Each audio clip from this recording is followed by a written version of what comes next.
Good morning বন্ধুরা, আশা করছি সবাই ভালো আছো, সুস্থ আছো। অপোজিট ফ্যামিলিতে সবাইকে অনেক অনেক ভালোবাসা জানিয়ে স্বাগত জানাচ্ছি। আজকে দেখো চা দিয়ে শুরু করেছি, কারণ তোমাদের দাদাভাই তো বিছানায় চা দিলে তবেই তার ঘুম ভাঙে। তো বেডটি করার জন্য আগে চা করে নিলাম, দেন মেয়ের এখন দুধটা বসিয়ে দিচ্ছি, একটু গরম করে নিচ্ছি। তো এখন চাটা করার পরে ভাবছি একবারে ব্রেকফাস্টটাও রেডি করব। তো আগে তোমাদের দাদাভাইকে চা দিয়ে আসি, দেন কী ব্রেকফাস্ট করবো ভেবে নিচ্ছি।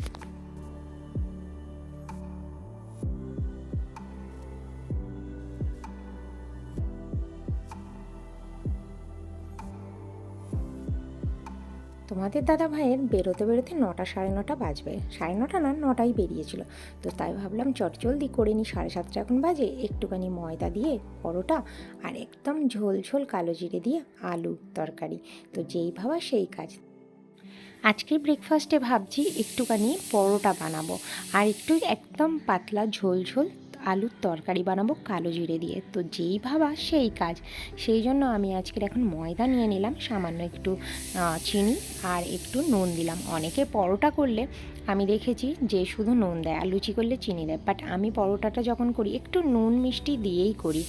তো সবার থিঙ্ক অফ ভিউ এক নয়, আর যার যেটা ভালোবাসে, যে যেরমভাবে করে সেটাই। তো আমি এভাবেই করছি। আর আজকে তোমাদের দাদাভাইকে ব্রেকফাস্ট খাইয়ে তারপরেই পাঠাবো। ওকে বললাম, ও তোমাদের দাদাভাই বেরোতে বেরোতে একটু সময় লাগবে, মানে 7:30 এখন বাজে। বেডটি খাবে, তারপরে বাথরুম যাবে, স্নান করবে, এটা করবে ওটা করতে করতে প্রায় 8:30 9টা বাজবে। তো সেই জন্য ভাবলাম 9টায় যদি বেজে যায় তাহলে ব্রেকফাস্টটা করেই যাবে। আর এটা তো আমাদের কর্তব্য না, আমরা বউরা দেখতে সারাক্ষণই চেষ্টা করি যে স্বামী সন্তানরা বাইরে বেরোলে তাদেরকে খাইয়ে তারপরে পেট ভরিয়ে পাঠাতে। তাই দেখো এখন ডো করে নিলাম, এটা দিয়ে চাপা দিয়ে কিছুক্ষণ রেখে দেবো, যতক্ষণ না চিনিটা মেল্ট হয়ে যাচ্ছে। আর এখানে আলু কেটে নিচ্ছি, একদম আলুর পাতলা পাতলা ঝোল বানাবো। আর এগুলো একটা মেয়েকেই করতে হবে। আমরা মেয়েরা হয়েছি যুদ্ধ লড়ার জন্য। সেই যুদ্ধতে হার জিত তো আলাদা কথা, সব জিনিসেই আমাকে জিততেই হবে তার কোনো মানে নেই।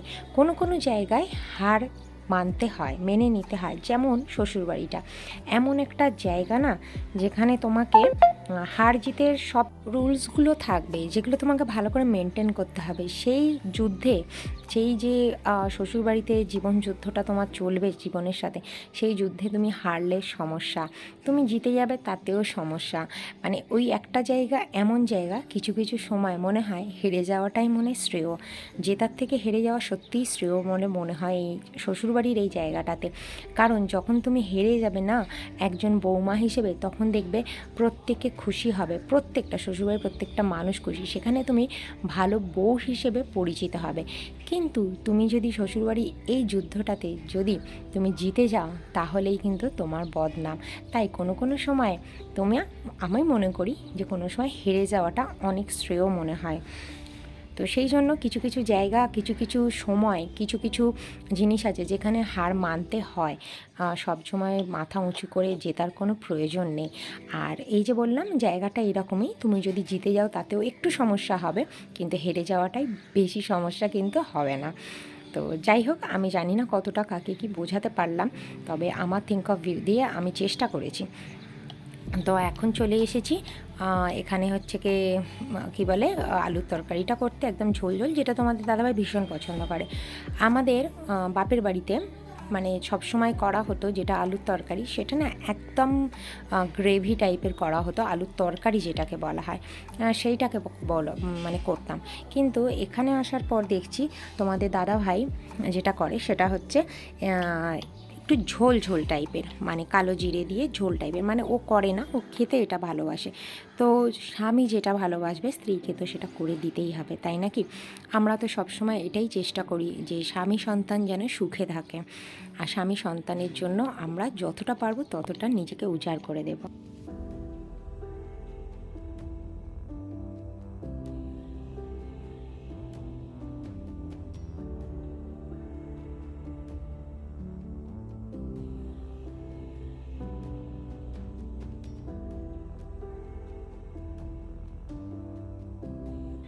তো চলে এসেছি ফাইনাল ব্রেকফাস্টে। তো আমি পরোটা কিন্তু অনেক করেছি, তোমরা ভাবছো যে এখানে একখানা আর হাফটা করে আবার নেওয়া হলো, 1.5খানা করে, না অনেকটা করে করা হয়েছে। তোমাদের দাদাভাই বললো যে আমি একটা খাবো, তাই ভাবলাম একটা কেন খাবে, 1.5খানা তুমি খাও, 1.5খানা আমি খাই।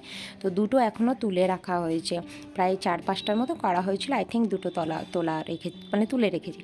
তো মেয়েকেও দেখো একটু দুধ দিয়ে দিয়েছি, পরোটা এরম কুচো করে না ছিঁড়ে ছিঁড়ে দিলে আমার মেয়ে খুব ভালোবাসে খেতে এরমভাবে, পরোটা লুচি এগুলো যদি দেওয়া হয়। তো এখন হচ্ছে কি দেখো, এই যে দেখো তোমাদের দাদাভাইকে ঝোলটাই বেশি দিলাম, ঝোল। তো এখন নিয়ে নিয়েছি পরোটা, আলুর তরকারি, ঝোল একদম, আর মেয়ের জন্য নিয়ে নিয়েছি। তো আমি আর মেয়ে এখন বসে বসে ব্রেকফাস্ট করব, তোমাদের সাথে করব গল্প। তো চলো দেখতে থাকো, সাথে বুকু খাবে, পাপা খাবে, দিদুন খাবে, সবাই খাবে।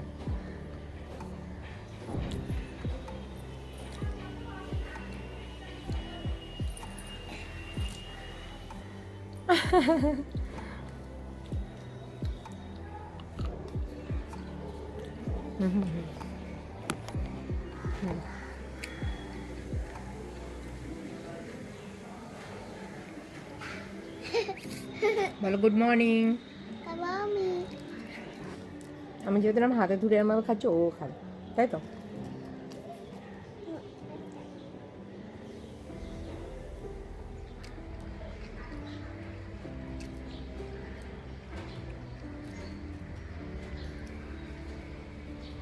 পড়ে যাবে বাবা, আস্তে করে ধরো। কাকা পুরো বুড়ো, যেভাবে খাবো দেখবে সেভাবেই খাবে।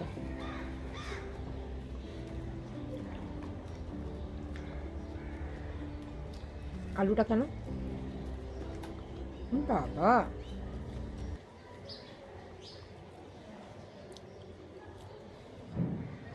একটা আঙুলের এই জায়গাটা লেগেছে, এরম করে খেয়ে নিল, মানে এটাও শিখে গেছে।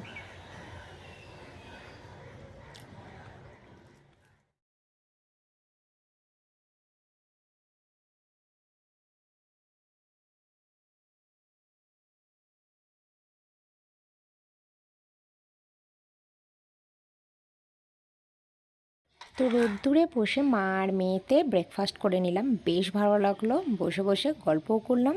আর সন্তানকে তো একটু সময় দিতে হয়, নিজের সংসারের বাইরেও যেমন স্বামীকে সময় দিতে হয়, সন্তানকেও দিতে হয়। তো এখন ছোট, সেই জন্য আরও বেশি করে সময় দিতে পারি। এখানে পালং বেগুন মূলো দিয়ে তরকারি করে নিচ্ছি, আর এখানে সবজি কেটে রেখেছি, ফুলকপি মটরশুঁটি দিয়ে আলু দিয়ে মাছের ঝোল করব। আর এখানে দেখো মেয়ের পালং শাকটা আগে তুলে রাখবো, তারপরে দুটো শুকনো লঙ্কা ভেঙে দিয়ে দেবো, আগে ভেজে রেখে দিয়েছি। তো এই হচ্ছে আমার মানে সংসারের কাজকর্ম। তো সব কাজকর্ম সেরে নিয়ে এখন বাসন টাসন মেজে রাখছি, গ্যাস পরিষ্কার করে নিয়েছি, নেবার পর লাস্টে তোমাদের সাথে কী রান্না করলাম সেগুলো শেয়ার করে দিচ্ছি। আর এত মানে শাক এনেছি, যেটা আমার 2-3 দিন ধরে শাকই করতে হবে রোগ আমার। তো চলো, জীবন যাবে তো সবাইকে সার্জিক আছে, সব নিয়ে করতে হবে, সেই জন্য দেখতে থাকো, সাথে থাকো। বসলাম যে ভাবলাম যে রান্নাবান্না তো করছি, তোমাদের সাথে শেয়ার করে দেবো কী কী রান্না করছি, অবশ্যই শেয়ার করবো। আর শরীরটা একদমই ভালো লাগছে না, ঠান্ডা ঠান্ডা, হঠাৎ করে ঠান্ডা ঠান্ডা। মুখের অবস্থা দেখেছো আমার, এই দেখো পুরো এগুলো পিম্পলসে ভরে গেছে, কী হলো বুঝতে পারছি না হঠাৎ করে। আর দেখো এখন হচ্ছে 11:45 বাজে, এখনও পর্যন্ত সবজি মানে চলেই যাচ্ছে। তো যাই হোক, তোমাদের সাথে তো অনেক কথা বললাম। আর আজকে ব্রেকফাস্টে মানে সকাল থেকে ওঠা থেকে ব্রেকফাস্ট অবধি অনেকটাই সময় কেটে গেল তোমাদের সাথে। তো কথা বলতে এলাম একটু, যে একটু তো দেখা না করলে তো এসছি। আর মানে কপালটা এইরকম মানুষের, সেটাই বলি, যতই যাই করো মানে তুমি উজাড় করে নিজেকে উজাড় করে দিয়ে দেবে, তবু কোনো দিনও শ্বশুরবাড়িতে তোমাদের নাম হবে না। তুমি যদি চুপচাপ থাকো, ঘোমটা মাথায় দিয়ে চুপ করে থাকো, ভালো বউ হবার চেষ্টা করো, তাতেও দেখবে তোমার বদনাম, তাতেও বদনাম। আর যদি তুমি হচ্ছে কি মুখ খোলো, তাহলে তো দেখতে হবে না, পুরো মহাভারতের কাণ্ড শুরু হয়ে যাবে, তাই না? তো সবার কপালে সব কিছু থাকে না, খুব রেয়ার মানুষ আছে যাদের ভাগ্য করে শ্বশুরবাড়ি পায়, ভাগ্য করে শ্বশুর শাশুড়ি। অনেক তো বক করলাম, এবার রান্নাটা দেখিয়ে দিই, তোমাদের সাথে শেয়ার করে নিই কী কী রান্না করেছি না করেছি। আর আজকে ব্লগটা বেশি বাড়ালাম না, কারণ অনেকটাই বড় হয়ে গেছে, সকাল থেকে যে কাজগুলো দেখালাম সেগুলোর মধ্যেই অনেকটা বড় হয়ে গেছে। আর এতগুলো বক করলাম তোমাদের সাথে, তাও অনেকটা টাইম বেড়ে গেল। তো ব্লগটা না বাড়িয়ে মেন পয়েন্টে যে কথা বলার ছিল সেটা তো তোমাদের সাথে কথাটা বললাম, সেটাই বোঝাবার চেষ্টা করলাম। যদি ভালো লাগে তাহলে অবশ্যই লাইক কমেন্ট শেয়ার করে দেবে, সাবস্ক্রাইব করতে ভুলবে না। আর পাশে থেকো, সাথে থেকো। চলো, তো আজকে দেখো রান্না করেছি এখানে, তোমরা দেখতেই পেলে যে পালং শাক, বেগুন আর মূলো দিয়ে একটা দারুণ লাগে। এটা আমার শীতকালে তো ভীষণ প্রিয়। আর মেয়ের জন্য দেখো আলাদা করে রেখেছি, আর এখানে আমাদের ঝাল ঝাল শুকনো লঙ্কা দিয়ে করেছি। আর যেহেতু ভাববে অনেকে যে মেয়ের এইটুকু কেন, কারণ আমাদেরও একবেলা, আমরা শাক তেতো এগুলো দুবেলা খাই না, শুধু দিনের বেলায় খাই, মেয়েকেও দিই। আর এখানে দেখো একদম লাল লাল ঝোল করেছি, কাতলা মাছের ঝোল করেছি। তো আর এখানে ভাত আছে, এটাই শেষ রান্না। আমি আর কিছু করতে পারিনি, আর করিও নি, শরীরটা ভালো লাগছে না বলে রাত্রে শুধু একটু পাঁপড় ভেজে নেবো। তো চলো আজ ব্লগটা এখানে শেষ করছি। সবাই ভালো থেকো, সুস্থ থেকো, ভালো লাগলে অবশ্যই পাশে থেকো, সাথে থেকো। চলো আজকের মতো টাটা।